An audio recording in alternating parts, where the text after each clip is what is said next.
Hello, আসসালামু আলাইকুম সবাইকে।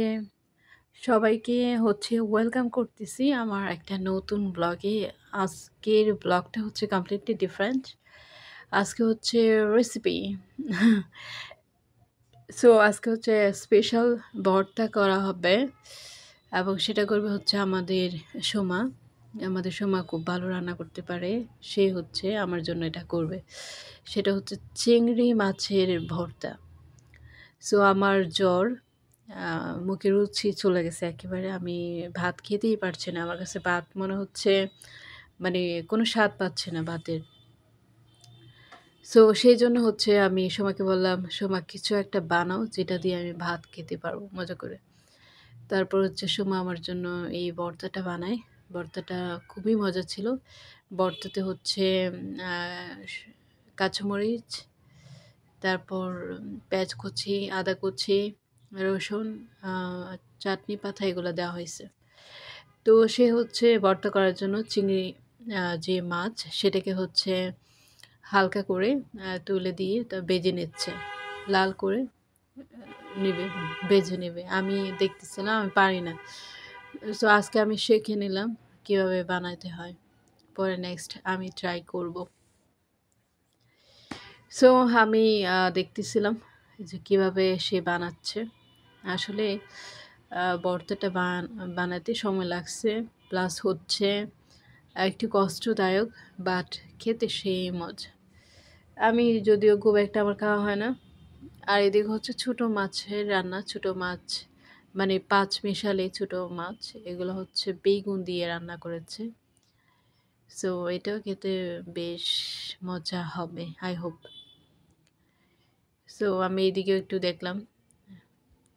তারপর সোমা তার মতো করে চিংড়ি মাছগুলোকে ভেজে নিচ্ছে। আর এখানে হচ্ছে সব আছে, আদা কুচি, কাঁচামরিচ, তারপর হচ্ছে পেঁয়াজ কুচি, চাটনি পাতা। তারপর হচ্ছে সোমা কী করলো, কাঁচামরিচগুলাকে হচ্ছে ওই কড়াইয়ে দিয়ে একটু ভেজে নিচ্ছে। আমি আবার ঝাল খেতে পারি না। এখন আমি জানি না কী পরিমাণে ঝাল হয় ভর্তায়। তারপরে আদা দিলাম, পেঁয়াজ দিলাম, চাটনি পাতা যেটাকে বলে, বা এটা আরেকটা নাম থাকতে পারে, আই আই হোপ, আমি জানি না। আমরা এটাকে বলি চাটনি পাতা। আর এখানে হচ্ছে এগুলা ভেজে নিছে, একটা প্লেটে তুলে নিল। এখন হচ্ছে পেঁয়াজ এগুলা ভাজা হয়ে গেছে। আর এখানে হচ্ছে তারপর কি করবে, এদিকে ভাত হচ্ছিল। আমার খুব ক্ষুধা লাগছে আর ভর্তা দেখে খাওয়ার আগ্রহটা আরও বেড়ে গেছে। এখন হচ্ছে সময় এগুলোকে বেটে নেবে শিলপাটা দিয়ে। আমার তো দেখে লোভ পাচ্ছে কখন খাবো, কখন খাবো। তারপর এই যে সোমা বাটতে শুরু করলো শিলপাটা দিয়ে।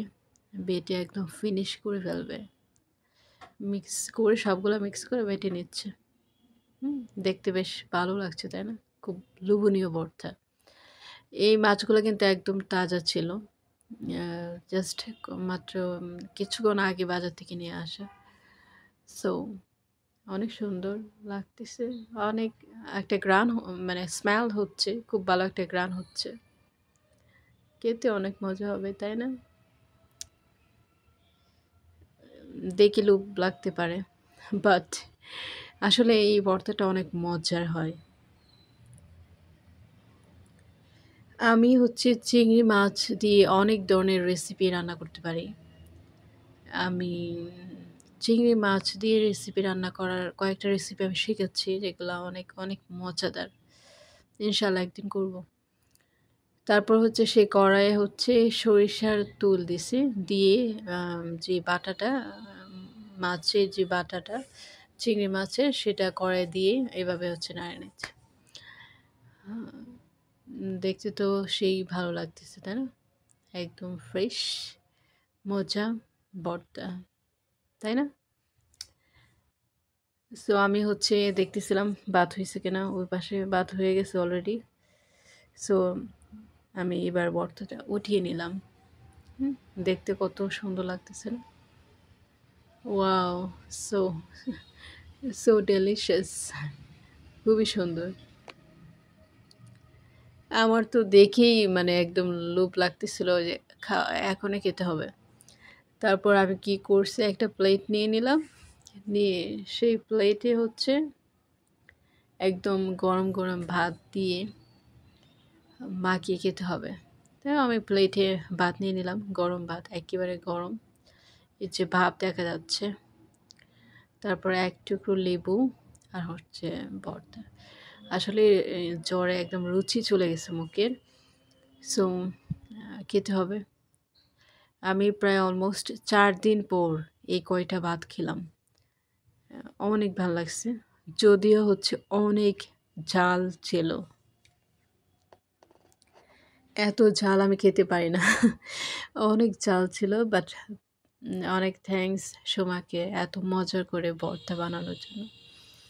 আমার কাছে কিন্তু সেই মজা লাগছে খেতে। দারুণ ছিল। ও গরম ভাত দিয়ে একটু লেবু নিয়ে খাওয়াটা সেই ছিল। অনেক ধন্যবাদ সোমাকে। আর আমিও শিখে নিলাম। আল্লাহর অশেষ রহমতে রিজিকে ভালো খাবার ছিল। আলহামদুলিল্লাহ। আর টেবিলে হচ্ছে সব অগুছানো, গোছানো হয় নাই কোনো কিছু। আমি হচ্ছে আমার ক্ষুধা লেগেছে তখন অলমোস্ট ৫টা বাজে বিকাল। মানে দুপুর থেকে খাবো, খাবো করে আর খেতে ইচ্ছে করতেছিল না। তারপর হচ্ছে এই রেসিপি দেন হচ্ছে খেলাম। খেতে বেশ ভাল লাগতেছিল আলহামদুলিল্লাহ। সো সবাই ভালো থাকবেন কেমন? সবাই ভালো থাকবেন, সুস্থ থাকবেন কেমন? আল্লাহ হাফিজ।